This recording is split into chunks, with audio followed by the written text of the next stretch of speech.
জীবনে কখনো হারের ভয়ে পালিয়ে যেও না ময়দান ছেড়ে।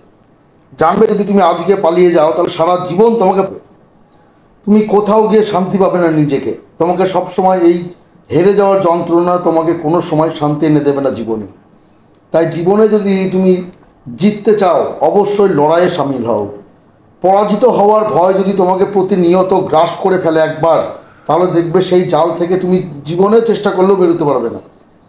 তুমি এই যতবার লড়াই থেকে পিছিয়ে যাবে তুমি জানবে জীবন থেকে ততবার তুমি হেরে যাচ্ছ। তুমি যদি হারটাকে হার না ভেবে লড়াই ভাবো তাহলে দেখবে তুমি সামনের দিকে এগোতে পারছো। জীবনে জানবে কোনো কিছুই সহজে পাওয়া যায় না। পৃথিবীতে আজ পর্যন্ত সহজে কোনো কিছুই অর্জন করা যায়নি, সে তোমার স্কুলের পড়াশোনায় হোক বা চাকরির লাইফ হোক বা ব্যবসা লাইফ হোক বা কোনো খেলাধুলা হোক। প্রত্যেকে প্রতিযোগিতা আছে, প্রত্যেকের মধ্যে লড়াই করছে এবং প্রত্যেকে সেই লড়াইয়ের মধ্যে দিয়েই তার জয়টা অর্জন করছে। পালিয়ে গিয়ে আজ পর্যন্ত কেউ কখনোই জীবনে স্ট্যান্ড হতে পারেনি। যদি তুমি একবার ভেবে নাও যে এটা আমার দ্বারা হচ্ছে না, হবে না, আমি পারবো না, এটা আমার দ্বারাই আমার হচ্ছে না, প্লিজ আমাকে ছেড়ে দিন বা ছেড়ে দাও, এই যদি নেগেটিভ থিঙ্কিংগুলো মনের মধ্যে একবার নাও তাহলে দেখবে জীবনে তুমি কখনো জিততে পারবে না। কোনো হাত নেই, পৃথিবীর কোনো শক্তি নেই তোমাকে জেতানোর মতো যদি তুমি নিজে পালিয়ে যাও। পালিয়ে গিয়ে কোনো দিন মহৎ কাজ করা যায় না। পালিয়ে যাওয়া খুব সহজ, কিন্তু লড়াই করাটা খুব কঠিন। মহাভারতের যুদ্ধ দেখেছ? শ্রীকৃষ্ণ অর্জুন যখন পালিয়ে যাচ্ছিল যুদ্ধ ছেড়ে, তখন শ্রীকৃষ্ণ কি করেছিল? অর্জুনকে বারবার বুঝিয়েছিল যে তুমি কেন ময়দান ছেড়ে পালাবে। আজকে তুমি ভাবছো তুমি হেরে যাবে, সামনের জনকে তুমি মারতে পারবে না কারণ তারা তোমার আত্মীয়, কিন্তু না, তুমি যদি ধর্ম স্থাপন করতে চাও তাহলে ওদেরকে মারতে হবে। বন্ধু, তোমাকে বুঝতে হবে যে এখানে প্রত্যেকে কন্টেস্টার, প্রত্যেকে প্রতিযোগী তোমার জন্য। এখানে কাউকে ছোট বা বড়ভাবে নিলে হবে না। তোমাকে শুধু তোমার কাজের দিকে ফোকাসটা রাখতে হবে। তোমার লক্ষ্য হবে তোমার জয়ের দিকে। যতক্ষণ তুমি সেই জয়ে না পৌঁছচ্ছ ততক্ষণ কিন্তু তুমি পিছনে গেলে হবে না। তোমাকে কোনো সময় পালানো যাবে না এখান থেকে। শ্রীকৃষ্ণ কী করেছিল সেদিন? শ্রীকৃষ্ণ সেদিন অর্জুনকে চোখে আঙুল দিয়ে দেখিয়েছিল যে দেখো তোমার জন্য কত রাজা মন্ত্রী এসেছে এই যুদ্ধক্ষেত্রে যুদ্ধ করতে। তারা তাদের সংসার ছেড়ে চলে এসেছে এই যুদ্ধ করতে। তারা জিতবে বলে এসেছে তোমার জন্য, তারা জিততে এসেছে। তারা হেরে যাবে এই ভয় নিয়ে পালিয়ে যাবো বলে তারা কিন্তু তোমার সঙ্গে আসেনি। আজকে যদি তুমি পালিয়ে যাও তাহলে তারা কোথায় যাবে? তাই তোমার এই জয়ের পিছনে অনেকেই দেখবে হাত আছে। সেই লোকগুলোকে যদি মান সম্মান দিতে চাও, যদি সেই লোকগুলোকে ভালোবাসো, তাহলে তুমি ছোটোখাটো সমস্যাগুলোকে সমস্যা মনে না করে সামনের দিকে এগিয়ে যাও। যদি এগিয়ে যেতে পারো দেখবে তুমি অনেক দূর চলে যাচ্ছ। তুমি পৃথিবীর এমন কোনো বড় শক্তি নেই যেখানে সমস্যা হয়নি। তুমি আজকে দেখো বড় বড় কোম্পানি, কয়েকটি উদাহরণ দিচ্ছি তোমাকে। প্রথমে একটা কথা বলি, টেসলা কোম্পানিটা 2003 সালে লঞ্চ করেছিল।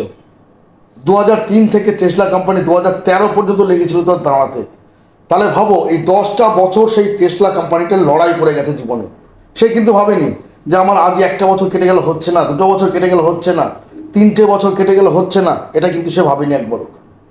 যদি সে এটা একবার ভেবে নিত যে না, বছর 5 কাটিয়ে ফেললাম আর হচ্ছে না, এবার ছেড়ে দিই, তাহলে কিন্তু সেই 2013 সালে এই গোল্ডেন মোমেন্টটাকে সে দেখতে পেত না জীবনে। তোমার জীবনে যদি গোল্ডেন মোমেন্ট তুমি দেখতে চাও তাহলে কিন্তু সময়টাকে গুরুত্ব দাও, নিজের লড়াইটা করো, পালিয়ে যাওয়ার চিন্তা মাথা থেকে একেবারে সরিয়ে ফেলো। জীবনে জানবে যত বেশি সমস্যার সম্মুখীন হবে তুমি তত বেশি তুমি কিন্তু পাওয়ারফুল হবে। জানবে যত মানুষ সমস্যা কম ভোগ করে, মানে যাদের জীবনে সমস্যা নেই, তারা কিন্তু কখনো বড় হতে পারে না। তুমি পৃথিবীতে একটা বড় ব্যক্তিকে দেখাও যার জীবনে সমস্যা নেই কিন্তু সে বিরাট জায়গায় পৌঁছে গেছে। একজন মানুষকে দেখাও, একটা খুঁজে পাবে না তুমি। পৃথিবীতে যে যত বড় সমস্যার সমাধান করতে পেরেছে সে তত বড় জায়গায় যেতে পেরেছে। তাই তোমাকে যদি বড় জায়গায় যেতে হয় তোমাকে বড় বড় সমস্যার সম্মুখীন হতে হবে। আরও একটা কোম্পানি বলছি, সেটা হচ্ছে ফেডেক্স যখন লঞ্চ করে তখন মাত্র কয়েকজন ছিল। তারপর সেটা আস্তে আস্তে বিরাট বড় একটা কোম্পানি দাঁড়ায়। বছর 10 পর তার একটা গ্রো আপ দেখা যায়। সে কী ভেবেছিল যে আমার কোম্পানিতে ছোটো শুরু হয়েছে, কেন আমি পারবো না, আমার দ্বারা হবে না, কারণ ইচ্ছে তো বড় বড় কোম্পানি রয়েছে। সে কিন্তু এটা ভাবেনি। সে ভেবেছে হবে আমার দ্বারায়, আমি পারবো এটা করতে, তাই সেই লড়াইটা লড়ে গেছে। তুমি আমাদের অ্যামাজনকে ভাবো, অ্যামাজন যেখানে অনলাইনে তোমরা শপিং করছো, অ্যামাজন 1994 সালে লঞ্চ করেছে। তা আমরা কবে জানলাম এই অনলাইন অ্যামাজনকে? আমরা তো জেনেছি 2004-5 পর থেকে। তাহলে এই যে দীর্ঘ 10টা বছর কী করলো এই কোম্পানিটা? এই কি বন্ধ ছিল, না কাজ করা ছেড়ে দিয়েছিল, না হতাশায় পড়ে কোম্পানি বন্ধ রেখেছিল? না, তা কিন্তু করেনি। সে আস্তে আস্তে আস্তে আস্তে ধাপে ধাপে ধাপে ধাপে লড়াই করে করে জায়গাটা তৈরি করার চেষ্টা করছে। যখন সে জায়গাটা তৈরি করে ফেলেছে, আজকে তোমরা দেখতে পাচ্ছ অ্যামাজন কোথায় দাঁড়িয়ে আছে, আর তুমি কোথায়। তুমি যদি লড়াই ছেড়ে পালিয়ে যাও, জীবনে কিন্তু কখনোই সাকসেস হতে পারবে না। তোমাকে লড়াই চালিয়ে যেতে হবে। যত বেশি লড়াই করতে পারবে জীবনে, তত বেশি তুমি সাকসেস হবে। তুমি জানবে পালিয়ে যাওয়াটা খুব সহজ। একবার যদি তুমি এই পালিয়ে যাওয়া অভ্যাসটা জীবনে করে ফেলো, তাহলে সারা জীবন দেখবে তুমি চ্যালেঞ্জ দেখবে তুমি পালিয়ে বেড়াচ্ছ। কারণ তোমার মধ্যে এই অভ্যাসের বীজটা থেকেই যাবে পালিয়ে যাওয়ার। পালিয়ে যাওয়াটা হচ্ছে মানসিক রোগ, যেটা তোমার ভিতরে যদি এখন না থাকে সেটাকে ঢুকতে দিও না। নেগেটিভিটি শরীর থেকে বের করে ফেলা লাগবে। যদি নেগেটিভিটি বের করতে পারো, দেখবে সামনের দিন তুমি আরও ব্রাইট হয়েছে, তোমার সামনের উজ্জ্বল ভবিষ্যৎ দেখতে পাবে। তুমি প্রত্যেকটা স্তরে তুমি লড়াই পাবে। কত জায়গায় পালাবে তুমি নিজে থেকে, তুমি নিজে কতবার পালাবে জায়গা ছেড়ে। আজকে এখান থেকে ওখানে যাবে, কাল ওখান থেকে সেখানে যাবে, কতবার চেঞ্জ করবে। যত চেঞ্জ করবে তুমি তত পালিয়ে বেড়াচ্ছ জীবন থেকে। জীবন থেকে পালিয়ে গিয়ে শুনেছো যে কখনো জয় এসেছে বা কোনো পারফেক্ট সলিউশন এসেছে তার জীবনে? কখনোই আসেনি। যদি তোমাকে জিততে হয় জীবনে, যদি জীবনের একটা জায়গায় উচ্চ শিখরে পৌঁছতে হয়, তাহলে তোমাকে জীবন থেকে পালিয়ে গেলে হবে না, চ্যালেঞ্জকে ভয় পেলে হবে না। তোমাকে চ্যালেঞ্জ অ্যাকসেপ্ট করতে হবে। তোমাকে লড়াই আসলে তার মোকাবিলা করতে হবে। হার আসলে হারটাকে অ্যাকসেপ্ট করতে হবে তোমাকে।